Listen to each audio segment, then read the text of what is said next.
आपका हार्दिक स्वागत है अभिलाषा हिंदी एकेडमी में। हम देख रहे थे यूथ कंपटीशन से प्रैक्टिस सेट अल्टीग्रेट हिंदी की। अभी तक हम लोग कुल 5 प्रैक्टिस सेट लगा चुके हैं और जितनी भी प्रैक्टिस सेट लगाई गई है सबकी प्लेलिस्ट एक साथ बनी हुई है। आप एक पहली बार चैनल पर आए हैं या अभी तक आपने नहीं देखा तो एक साथ सभी प्रैक्टिस सेट को देख सकते हैं। तो चलिए आज हम कक्षा में हम लगाएंगे 6वां प्रैक्टिस सेट।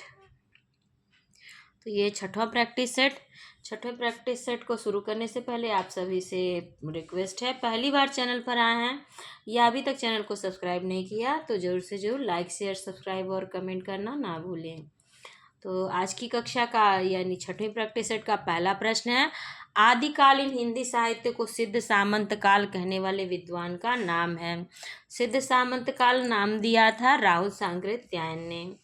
सुलोचना निबंध संकलन है। सुलोचना निबंध संकलन भारतेंदु हरिश्चंद्र जी का है। रस सूत्र के व्याख्याकारों का सही अनुक्रम क्या है? रस सूत्र के व्याख्याकारों का सही अनुक्रम होगा भट्ट लुल्लट, शंकुक, भट्टनायक और अभिनव गुप्त। आवरण शब्द का विलोम है। आवरण शब्द का विलोम होगा अनावरण। सूची 1 का मिलान सूची 2 से कीजिए और दिए गए कूट से सही उत्तर का चयन कीजिए। एक तरफ इतिहासकार दिए गए हैं, दूसरी तरफ उनके द्वारा दिया गया नाम दिया गया है। तो आचार्य रामचंद्र शुक्ल ने आदिकाल को वीरगाथा काल नाम दिया। डॉक्टर हजारी प्रसाद द्विवेदी ने आदिकाल नाम दिया है। राहुल सांकृत्यायन ने सिद्ध सामंत काल नाम दिया तथा मिश्र बंधुओं ने प्रारंभिक काल नाम दिया है आदिकाल का। प्रकाशन वर्ष के अनुसार निम्नलिखित निबंध संग्रहों का सही अनुक्रम है। तो सबसे पहले सही अनुक्रम में आएगा अशोक के फूल। अशोक के फूल का प्रकाशन हुआ था 1948 में। उसके बाद कल्पलता, इसका प्रकाशन हुआ था 1951 में। उसके बाद कुटज, इसका प्रकाशन हुआ था 1964 में। उसके बाद क्रम आएगा आलोक पर्व का, इसका प्रकाशन हुआ था 1972 में। भरत मुनि के रस सूत्र के व्याख्याता भट्टनायक के सिद्धांत का नाम है। तो इसके लिए ट्रिक बनाई गई थी। अभी अभी शंकुक की अनुमिति से भट्टनायक की भुक्ति लेकर, तो भट्टनायक का भुक्तिवाद हो जाएगा। भट्टनायक की भुक्ति लेकर भट्ट लोल्लट की उत्पत्ति हुई। द्विज शब्द का अर्थ है। अगला प्रश्न है, द्विज शब्द का अर्थ है ब्राह्मण, दात, पक्षी या इनमें से सभी। तो द्विज शब्द का अर्थ इनमें से सभी हो जाएगा। द्वि का अर्थ होता है 2 बार और ज का अर्थ होता है जन्म लेना, अर्थात 2 बार जन्म लेने वाला। तो ब्राह्मण व्यक्ति जब जन्म लेता है तो एक बार तो उसका जन्म होता है माता के गर्भ से और दूसरी बार उनका उपनयन संस्कार होता है जब वो ब्राह्मण धर्म में दीक्षित होते हैं। उसी तरह से पक्षी है। पक्षी का पहले जन्म अंडे के रूप में होता है, उसके बाद अंडे से उसका जन्म पक्षी के रूप में होता है। उसी तरह से दांत है। एक बार दांत दूध वाले दांत आते हैं, उसके बाद वो दांत गिरने के बाद दूसरी बार दांत पक्के दांत आते हैं। इसीलिए ये द्विज शब्द इन सभी के अर्थों में प्रयोग में लाया जाता है। अगला प्रश्न है, सहजयान के प्रवर्तक हैं। सहजयान के प्रवर्तक सराहपा हैं। बाणभट्ट की आत्मकथा किसकी औपन्यासिक कृति है? बाणभट्ट की आत्मकथा ये हजारी प्रसाद द्विवेदी की कृति है। चरण कमल बंधव हरिराई में कौन सा अलंकार है? चरण कमल में यहाँ रूपक अलंकार है। भई गति साप छछुंदर केरी लोकोक्ति का अर्थ है साप और छछुंदर जैसा होना, साप दुविधा में पड़ जाना। भई गति साप छछुंदर केरी लोकोक्ति का अर्थ होगा दुविधा में पड़ जाना। अलवार वैष्णवों की संख्या है। अलवार वैष्णवों की संख्या 12 मानी गई है। दुलाई वाली किस विधा की रचना है? दुलाई वाली इसमें से कहानी विधा की रचना है। इसकी गणना प्रारंभिक कहानियों में होती है। भाषाओं के पारिवारिक वर्गीकरण का आधार होगा रूप, रचना, ध्वनि, इतिहास या अर्थ। तो भाषाओं के पारिवारिक वर्गीकरण का आधार इतिहास होगा। गूलर का फूल होना मुहावरे का सही अर्थ होगा।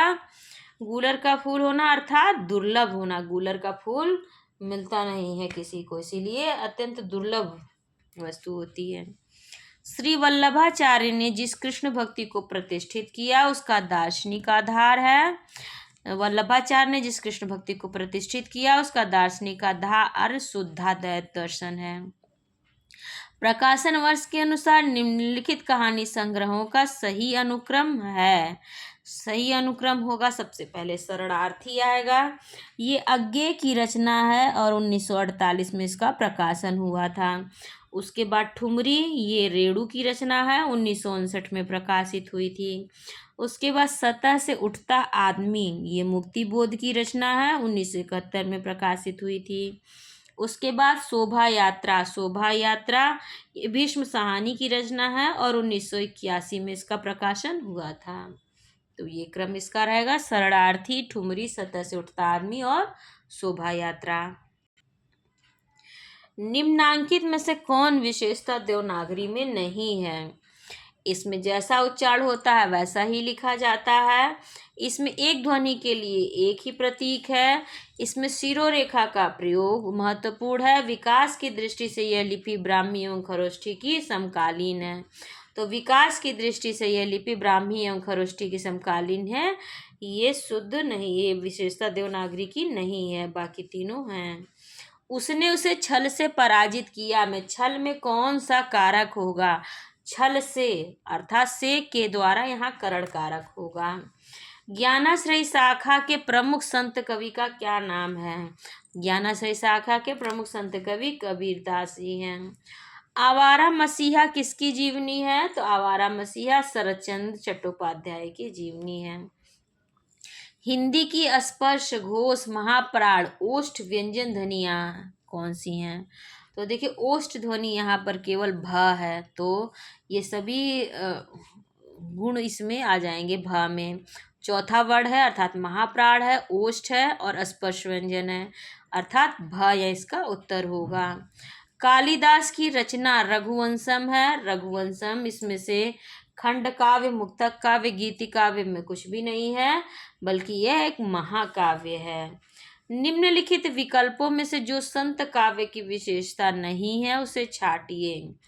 संत काव्य की विशेषता बाह्याडंबरों का खंडन ये है, गुरु का महत्व प्रतिपादन ये भी है, सगुण ईश्वर की उपासना ये भी है, और नहीं, सगुण ईश्वर की उपासना नहीं है, यही हमारा उत्तर होगा।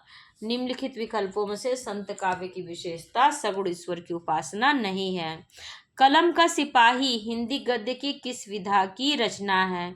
कलम का सिपाही ये जीवनी विधा की रचना है और इसके लेखक अमृत राय हैं, प्रेमचंद जी की जीवनी है। हिंदी में अधिकांश शब्द किस भाषा से आए हैं? तो हिंदी में अधिकांश शब्द संस्कृत से आए हैं। उत्तर रामचरितम के तृतीय अंक का संबंध है। उत्तर रामचरितम के तृतीय अंक का संबंध पंचवटी से है। प्रेम मार्गी कवि नहीं है। प्रेम मार्गी कवि इसमें से सूरदास नहीं है, बल्कि सूरदास यहाँ भक्ति सगुण भक्ति धारा के कवि हैं। तथा मलिक मोहम्मद जासी, मुल्ला दाऊद और मंजन ये सभी प्रेम मार्गी कवि की श्रेणी में आएंगे।